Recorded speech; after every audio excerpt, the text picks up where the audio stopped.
स्वागत है आपका हमारे इस YouTube चैनल में। और आज की इस वीडियो में हम लोग पढ़ने वाले हैं क्लास 7 का चैप्टर 4 जिसका नाम है परिमेय संख्याएं। इसका एक्सरसाइज 4.1 का पहला क्वेश्चन। ठीक है, तो देखिए इसमें पहला क्वेश्चन क्या है, उचित कथन से रिक्त स्थानों को पूरा कीजिए। तो देखिए पहला क्वेश्चन क्या दिया है, -5/-8 डेस परिमेय संख्या है। तो देखिए 5 में भी क्या है माइनस और 8 में भी माइनस, तो ये दोनों माइनस माइनस क्या हो जाएंगे, कट जाएंगे। तो माइनस कट जाएंगे तो ये क्या बचेगा, एक धनात्मक प्लस वाला संख्या बचेगा। यानी कि 5/-8 क्या है, एक धनात्मक परिमेय संख्या है। ठीक है, तो हम लोग यहाँ पे क्या लिखेंगे, धनात्मक।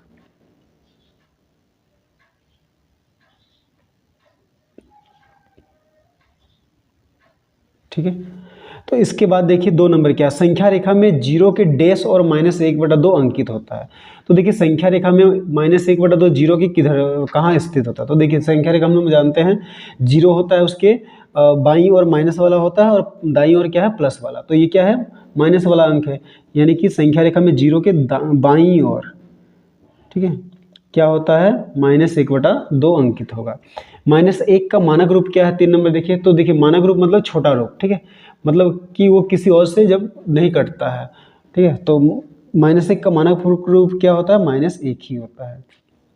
तो इसके बाद देखिए 4 नंबर, यदि पी क्यू का सार्व गुणनखंड m है, यानी कि p और q दोनों का सार्व गुणनखंड m है, यानी कि दोनों का मोसो m है। तो अगर हम लोग तो p/q को हम लोग क्या लिख सकते हैं, देखिए नीचे क्या लिखा है, q/m, यानी कि q को m से भाग किया गया है। तो ऊपर में हम लोग p को भी क्या करेंगे, m से भाग करेंगे। तो यहाँ पे क्या होगा, p/m। ठीक है, अब देखिए 5 नंबर क्या है, यदि p एवं q ऋणात्मक पूर्णांक है, यानी कि p और q दोनों किस में है, माइनस में है। तो बोला कि p/q एक डैश परिमेय संख्या होगा। तो देखिए p और q दोनों माइनस में है, तो माइनस माइनस कट जाएगा, यानी कि क्या हो जाएगा, बचेगा प्लस। तो p/q एक क्या परिमेय संख्या होगा, धनात्मक परिमेय संख्या। ठीक है, अब देखिए 6 नंबर, किसी परिमेय संख्या को मानक रूप में व्यक्त करने के लिए उसके अंश और हर को उनके डैश से विभाजित करते हैं। तो देखिए मानक रूप में लाने के लिए अंश और हर को किससे भाग करते हैं, उसके सार्व गुणनखंड से, या फिर उसको क्या बोलते हैं, मोसो भी बोलते हैं। तो यहाँ पे हम लोग क्या लिखेंगे, मोसो लिखेंगे। ठीक है, तो चलिए अब हम लोग क्वेश्चन नंबर 2 बनाते हैं। तो 2 देखिए क्या है, निम्नलिखित परिमेय संख्याओं के बीच 3 परिमेय संख्याएं लिखिए। एक नंबर है -2 और 5, 2 नंबर है 1/2 और 3/2, और 3 नंबर है -1/3 और 4/5। तो देखिए 2 परिमेय संख्याओं के बीच परिमेय संख्या निकालने बहुत सारा हम लोग निकाल सकते हैं, और ये सब का आंसर भी अलग अलग हो सकता है। तो हर कोई चाहे तो अलग अलग आंसर लिख सकते हैं। तो देखिए पहला नंबर क्या है, -1 और 2, सॉरी -2 और 5। तो देखिए ये भी परिमेय संख्या है, क्योंकि इनके नीचे कुछ नहीं तो क्या है, 1 है। तो हम लोग पहले लिख लेंगे कि इनके बीच में अगर ज़्यादा परिमेय संख्या है तो सबको हम लोग लिख लेते हैं। तो लिखेंगे -2 और 5 के बीच की परिमेय संख्याएं। तो देखिए -2 और -5 के बीच परिमेय संख्या क्या क्या होंगी, देखिए 2 परिमेय संख्याओं के बीच बहुत सारा परिमेय संख्या भी हो सकता है। ठीक है, तो अगर बहुत सारा है तो हम लोग उसको कैसे दिखाएंगे, तो देखिए -2 संख्या रेखा में हम लोग क्या करते हैं, बाएं से दाएं जाएंगे। तो -2 के बाद क्या होगा, -1, फिर 0 होगा, फिर 1 होगा, फिर 2 होगा, फिर 3, ऐसे करके बहुत सारा होगा, और लास्ट में कहाँ तक होगा, 5 से पहले क्या आता है, 4 तक। ठीक है, तो अगर 2 परिमेय संख्याओं के बीच बहुत सारा आता है तो स्टार्टिंग के 1-2 ठो दिखा के उसके बाद आखिरी का हम लोग दिखाएंगे। यानी कि -2 और 5 के बीच 3 से बहुत ज़्यादा परिमेय संख्याएं आ रही है। ठीक है, तो कहाँ से शुरू हो रहा है, -1 से शुरू होकर 4 तक है परिमेय संख्या। ठीक है, तो स्टार्टिंग का 1-2 ठो को दिखाना है और उसके बाद डॉट डॉट करके आखिरी वाला को दिखाना है। ठीक है, तो ये दोनों को हम लोग काट देंगे। तो क्या लिखें, -1, 0, डॉट डॉट डॉट, ऐसे 4 तक। अब इनके बीच बहुत सारा है तो हमें 3 ठो लिखना है, तो इसीलिए हम लोग कोई भी 3 ठो हम लोग चुन के लिख सकते हैं। तो लिखेंगे इसीलिए -2 और 5 के बीच 3 परिमेय संख्याएं। देखिए इनके बीच में बहुत सारा आ रहा है तो हम लोग को कोई 3 ठो लिखना है, तो आपको कोई भी आप 3 ठो चुन के लिख सकते हैं। तो -1 लिखे, 0 लिखे, फिर 1 भी लिख सकते हैं, 2 भी लिख सकते हैं। तो ये हो गया हमारा आंसर। ठीक है, हर कोई चाहे तो इसका आंसर अलग लिख सकते हैं। अब देखिए क्या है, 2 नंबर। 2 नंबर में क्या, देखिए 1/2 और 3/2। तो देखिए जब भी बटा में रहता है ना तो हमें क्या करना पड़ेगा, हर को समान करना पड़ेगा। तो देखिए यहाँ पे दोनों का हर समान ही है। और एक तरीका है कि अगर इसमें क्या बोला है, 3 परिमेय संख्या ना, तो अगर हम लोग 3 में 1 जोड़ के हर सबको गुना कर दे तो इनके बीच में ठीक 3 ही ठो परिमेय संख्या आएगा।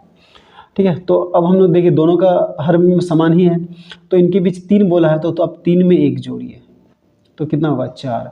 अब दोनों का हर को 4 से गुणा कीजिए तो 1/2 है। तो देखिए 2 यहाँ पे 4 कर रहे हैं तो नीचे अगर 4 से गुणा करें तो ऊपर भी 4 से गुणा करना पड़ेगा। तो ऊपर क्या हो गया 4 एकम 4/2 चौके 8। फिर और एक क्या है 3/2। तो ये 2 को भी क्या करेंगे 4 से गुणा करेंगे तो यहाँ पे भी 4 और तो ऊपर भी 4 से गुणा करना पड़ेगा। तो 3 चौके 12 बटा क्या है 4 दूनी 8। अब देखिए 4 और 12 के बीच बहुत सारा संख्या आ रहा है 5 6 7 8 9 10 11। तो हम लोग पहले लिख लेंगे कि 4/8 और 12/8 के बीच की परिमेय संख्या है।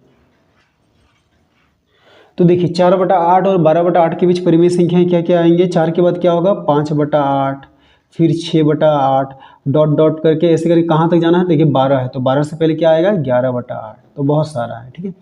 अब लिखिए इसीलिए तो ये 4/8 और 12/8 किससे आया है 1/2 और 3/2 ही है, ठीक है। वही सबका ये क्या है समतुल्य भिन्न है। तो लिखिए इसीलिए 1/2 और 3/2 के बीच 3 परिमेय संख्याएं। तो देखिए इनके बीच बहुत सारा आ रहा है तो हमें 3 लिखना है। तो आप लिख सकते हैं 5/8 6/8 7/8, ठीक है। या कोई और भी लिख सकते हैं। तो ये आंसर भी सही है या फिर यहाँ पे एक बार कटेगा तो आप काट भी सकते हैं, ठीक है। ये वाला कि 2 तिया 6 और 2 चौके 8। तो चलिए अब हम लोग 3 नंबर बनाते हैं। तो 3 नंबर में देखिए क्या है -1/3 और 4/5। तो देखिए यहाँ पे दोनों का हर क्या है अलग अलग है। तो हम लोग हर का को पहले क्या करेंगे समान करेंगे। तो इसके लिए क्या करेंगे लॉसो लेंगे। तो 3 और 5 का लॉसो लेने से क्या आएगा देखिए 3, 5 ये दोनों किसी से नहीं कटेगा। तो लॉसो कितना हो गया 3 गुना 5 यानी कि 3 बचे कितना हो गया 15, ठीक है। तो दोनों का नीचे वाला को हम लोग 15 बनाएंगे। तो देखिए -1/3 है तो 3 को किससे गुणा करने से 15 आएगा 5 से। तो नीचे भी 5 से गुणा करेंगे और ऊपर भी 5 से। तो देखिए ऊपर में क्या होगा 5 कम 5 -5 बटा नीचे 3 बचे 15, ठीक है। फिर क्या है 4/5। तो देखिए 5 को 15 बनाने के लिए नीचे 3 से गुणा करेंगे तो ऊपर भी 3 से ही गुणा करेंगे। तो देखिए 4 12 बटा 5 15। तो देखिए ये दोनों के बीच 3 बोला है तो हम लोग 3 में 1 जोड़ के फिर नीचे गुना कर सकते हैं। लेकिन अभी हम लोग चेक करेंगे क्या ये दोनों का हर को समान करने पर ही इनके बीच में 3 परिमेय संख्याएं आ रही हैं।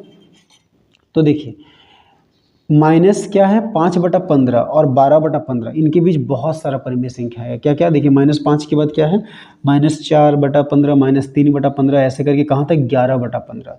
तो हम लोग लिखेंगे कि -5/15 तथा 12/15 के बीच की परिमेय संख्याएं। तो देखिए -5/15 और 12/15 के बीच परिमेय संख्या क्या क्या होंगे। -5 के बाद क्या होगा 4/15 फिर -3/15 डॉट डॉट ऐसे करके कहाँ तक ऐसे करके देखिए क्या है 12/15 तो 12 से पहले 11/15 तक, ठीक है। अब ये दोनों इसी से आया है तो लिखेंगे इसीलिए -1/3 और 4/5 के बीच 3 परिमेय संख्याएं, ठीक है।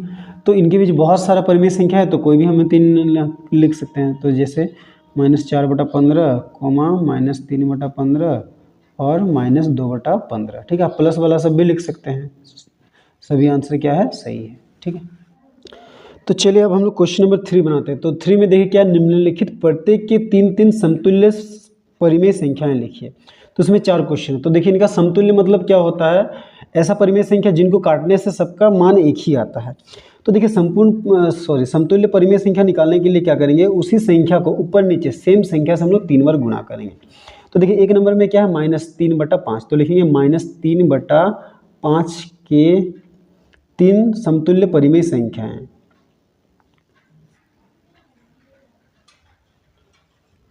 तो देखिए -3/5 के 3 समतुल्य परिमेय संख्याएं क्या क्या होंगी। तो देखिए कैसे लिखते हैं -3/5 लिखेंगे। अगर हम लोग ऊपर नीचे 1 से ही गुणा करेंगे तो यही आएगा यानी कि ऊपर नीचे हम लोग 2 से गुणा करेंगे तो 1 ठो मिलेगा। फिर -3/5 लिखेंगे। अब ऊपर नीचे हम लोग क्या करेंगे 3 से गुणा करेंगे तो कितना ठो मिलेगा और 1 ठो मिलेगा यानी कि 2 ठो मिल गया। फिर -3/5 लिखेंगे और ऊपर नीचे क्या करेंगे हम लोग 4 से गुणा करेंगे।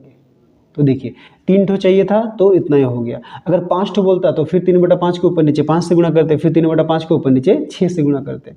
तो देखिए क्या होगा ये 3 दूनी 6 तो -6/5 दूनी 10 कोमा 3 तिया 9 यानी कि -9/5 तिया 15, फिर कोमा 3 चौके 12 -12/5 चौके 20।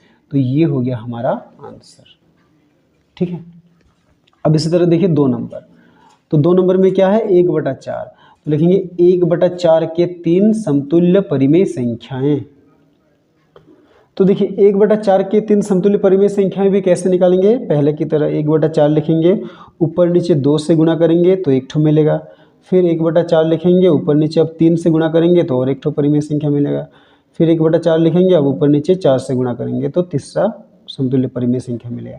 तो देखिए 1 दूनी 2 बटा नीचे 4 दूनी 8, कोमा 1 तिया 3 बटा नीचे 4 तिया 12, कोमा 1 चौके 4 बटा 4 चौके 16। देखिए ये सबको अगर हम लोग काटते हैं ना तो क्या आएगा 1/4 ही आएगा। ठीक है, तो ये हो गया हमारा आंसर। तो अब देखिए 3 नंबर, 3 नंबर में क्या है 4/-7, तो लिखेंगे 4/-7 के 3 समतुल्य परिमेय संख्याएं। तो इसके लिए भी क्या करेंगे वैसे लिखेंगे, 4/-7 लिखेंगे, ऊपर नीचे 2 से गुणा करेंगे, फिर 4/-7 लिखेंगे, ऊपर नीचे 3 से गुणा करेंगे, फिर 4/-7 लिखेंगे, ऊपर नीचे 4 से गुणा करेंगे। ठीक है, तो देखिए 4 दूनी 8/7 दूनी -14 माइनस है, फिर 4 तिया 12/7 तिया 21 और आगे माइनस है तो माइनस, फिर 4 चौके 16/7 चौके 28। तो ये हो गया हमारा आंसर। ठीक है। अब देखिए 4 नंबर क्या है 2/5, तो लिखेंगे 2/5 के 3 समतुल्य परिमेय संख्याएं। तो देखिए 2/5 की 3 समतुल्य परिमेय संख्याएं क्या होंगे, 2/5 लिखेंगे, ऊपर नीचे 3 से गुणा, 2 से पहले गुणा करेंगे, फिर 2/5 लिखेंगे और ऊपर नीचे 3 से गुणा, फिर 2/5 लिखना है और ऊपर नीचे 4 से गुणा। ठीक है, आप अलग अलग नंबर से भी गुणा कर सकते हैं, बस ऊपर नीचे एक ही नंबर से गुणा करना है। तो 2 दूनी 4/5 दूनी 10, कोमा 2 तिया 6/5 तिया 15, कोमा 2 चौके 8/5 चौके 20। तो ये हो गया हमारा आंसर। ठीक है। अब देखिए लास्ट 5 नंबर क्या है 3/4, तो लिखेंगे 3/4 के 3 समतुल्य परिमेय संख्याएं। तो देखिए इसमें क्या होगा 3/4 ऊपर नीचे 2 से गुणा करेंगे, कोमा फिर 3/4 ऊपर नीचे 3 से गुणा करेंगे, फिर 3/4 ऊपर नीचे 4 से गुणा करेंगे। ठीक है, तो देखिए 3 दूनी 6 और 4 दूनी 8, कोमा 3 तिया 9/4 तिया 12, फिर 3 चौके 12/4 चौके 16। तो ये हो गया हमारा आंसर। ठीक है।